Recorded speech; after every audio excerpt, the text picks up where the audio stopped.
Isang mapagpalang umaga po sa inyong lahat, mga magulang at mga kapatid, ganyan din sa aking mga kaibigan. Ito po ang inyong lingkod kay Cristo, Kuya Armando, punong laiko ng Crossroads United Methodist Church. Kasama po ng aming butiling pastor, Moises Olermo, upang tayo po ay kanyang panalangin. Muli po tayong mag-aaral ng salita ng Diyos sa isa na namang morning devotion na may pamagat na magbigay. Ito po ay isang katotohanan at may hatid na aral na ipinahayag ng Diyos sa pamamagitan ni Propeta Elias sa mga Israelita sa Samaria at maging sa kapanahonan po natin ngayon. Sinabi ni Propeta Elias sa isang balong babae, "Huwag kang mag-alala, humayo ka at gawin mo ang iyong sinabi. Ngunit ipagluto mo muna ako ng isang munting tinapay at pagkatapos magluto ka ng para sa inyo. Sapagkat ganito ang sabi ni Yahweh, Diyos ng Israel, hindi ninyo mauubos ang harina sa lalagyan at hindi rin matutuyo ang langis sa kapayan hanggang hindi sumasapit ang talagang takdang araw na ang ulan ay marapating papatakin ng may kapal." Upang lalong maunawaan natin ang sinabi ni Elias, balikan muna natin ang mga naunang pangyayari. Naging napakasama ng paghahari ni Ahab sa Israel. Ang ginawa niya ay higit na masama sa ginawa ng mga haring nauna sa kanya.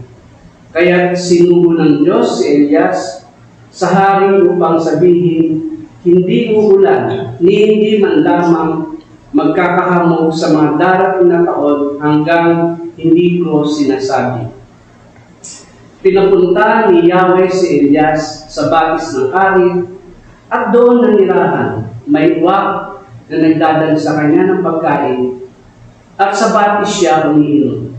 Ngunit dumating ang panahon na natayo na rin ang batis.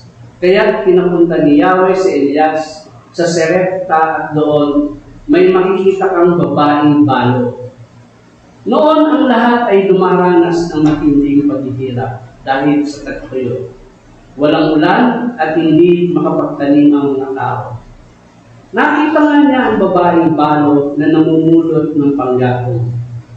Humingi siya ng tubig na maiinom at nang aalis na ang babae ay pahabol niyang sinabi na kung maaari ay bigyan siya ng kaunting pagkain. Malungkot na sinabi ng babae sa kanya na alam ng Diyos na wala na silang tinapay, kundi isang dakot na harina na lamang at isang gapatak na mantika. Namumulot nga siya ng panggapong upang matuwing iyon at makakain sila ng kanyang anak bago sila mamatay.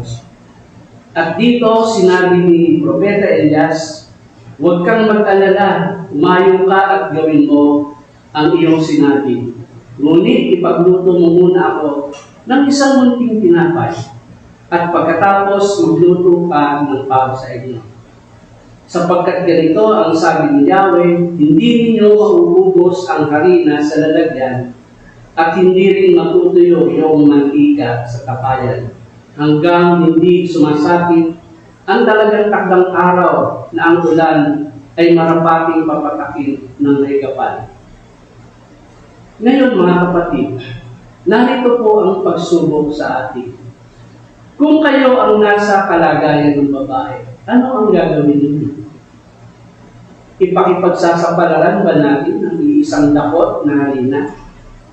O kaya ang madalas na sinasabi, marahil nauunawaan tayo ng Diyos na mahirap ang buhay ngayon.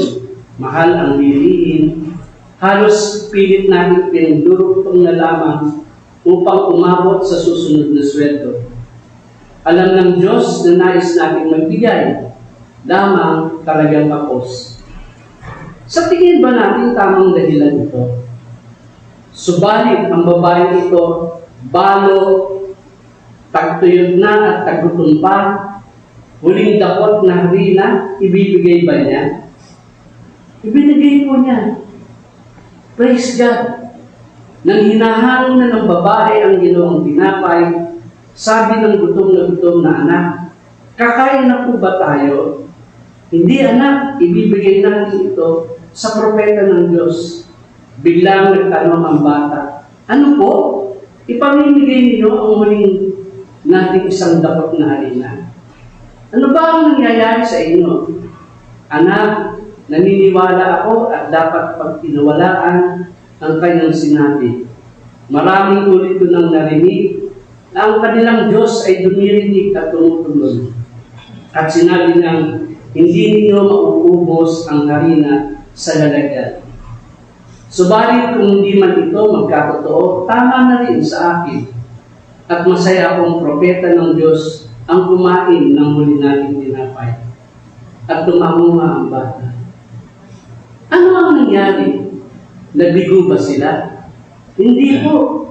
Ang totoo, hindi lang sila nakakain ng araw na yun, kundi hindi na naubos ang harina sa lalagyan at hindi natuyo ang langis sa sisidlan nito. Ito ay sa dahilang inilagay niya ang kanyang tiwala sa Diyos. Ang pagbibigay ay hindi paraan ng paglikom ng salapi, kundi ito ay paraan ng Diyos upang tayo ay kanyang tubugin. Amen. Good morning po. Kamusta na po kayo? We pray na kayo ay nasa mabuting kalagayan, patuloy na pinagpapala ng ating Panginoon. Purihin ang Panginoon sa isa na namang edisyon ng Morning Devotion na ating napakinggan sa umagang ito. Pinapasalamatan po natin si Kuya Mandy, ang aming punong laiko sa kanyang napakagandang Morning Devotion na ibinahagi para sa araw na ito ng Friday. Ngayon po, dumako po tayo sa ating prayer time para sa mga oras na ito. Let us pray.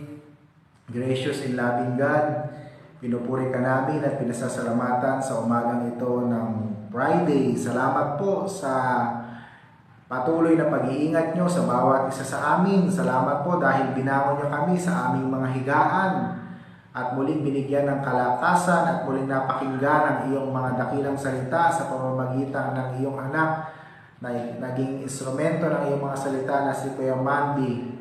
Pagpalain niyo po siya, Panginoon, at patuloy na maranasan ka sa kanyang mga buhay.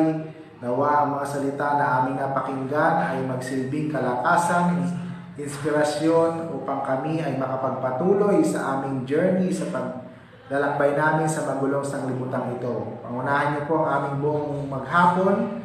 Ingatan niyo po kami, huwag niyo po kami iiwan. Ingatan niyo po kami sa mainit na panahon na naranasan namin ng tinatawag na climate change. At pinagpipray ko po sa iyo ang lahat ng iyong mga anak na may mga karamdaman. Salamat po sa istorya ng kagalingan na aming natutunghayan. Kung meron po mga nagkakasakit, meron din pong mga gumagaling. Ingatan niyo po kami sa buong maghapon. Pinagpipray ko rin sa iyo ang patuloy na pagtaas ng mga presyo ng mga bilihin. We pray na masolusyonan ito ng aming pamahalaan upang maging maayos, matiwasay ang aming pamumuhay sa minamahal naming bansang Pilipinas. Salamat po, Panginoon, at tubayan niyo po kami sa buong maghapon. Huwag niyo po kaming iiwan at huwag niyo po kaming pababayaan. Patuloy na pagpalain ang lahat ng nakikinig, nag-share, nagtatag ng morning devotion ng Crossroad United Methodist Church. Ito po ang aming panalangin sa pangalan ni Jesus na aming Panginoon. Amen. Ayan, natapos na naman tayo sa umagang ito at salamat po sa inyong patuloy na pagsuporta, pag-share, pagtatag ng ating morning devotion at nawa ay napagpala kayo sa inyong napakikinggan at higit sa lahat ay nai-apply na isasagawa rin ninyo sa inyong mga buhay.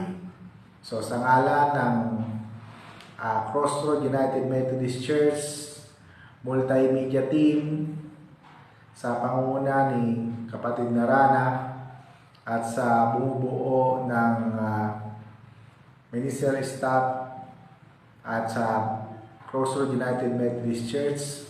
Ito po ang inyong lingkod, Pastor Moses, na nagsasabing, mabuti ang Diyos noon, ngayon, at sa magpakailanman.